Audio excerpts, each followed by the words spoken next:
পানিতে কিন্তু সব তল হয়ে গেছে, খুব অবস্থা খারাপ, ধান কাটার মতো ভাব নাই।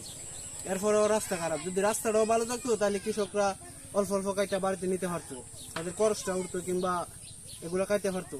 কিন্তু এরকম অবস্থা, ধান যদি কাটেও এরপরেও বাড়িতে নেওয়ার ব্যবস্থা নেই। দেড়খানি কেট করলে 15,000 টাকা লাগে, এবার 5,000 টাকা লাগে বাইক নিতে 20,000 টাকা, দাম হয় কই মন কই। আকুল আবেদন যাতে রাস্তাটা একটু আপনারা দেখেন, পাকা যদি নাও হয় এখন বর্তমান 2-4 দিনের জন্য যাতে কৃষকরা ধানটা বাড়িতে নিয়ে যেতে পারে সেই ব্যবস্থাটুকু করে দেন। ধান সব তলিয়ে গেছে, পানি আমরা কাটতে খুব কষ্ট হইতেছে। পানিটা 8 কিলো কেন হয়? প্রতি বছরই কি এরকম হয়? প্রতি বছরে হয় না, মানে বৃষ্টির পরিমাণটা বেশি, এই কারণে এরকম হয়ে গেছে। পানি নামে কুলাইতে পারতেছে না, মানে কিছু কিছু বাদ আছে, এগুলা দিয়ে দিলে পানি কিছু ফিল্ড হইলে আপনার একটু সামনে যান তাইলে দেখতে পারবেন।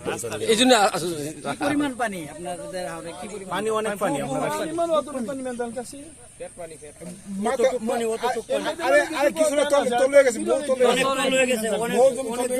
অনেক জমি তলিয়ে গেছে।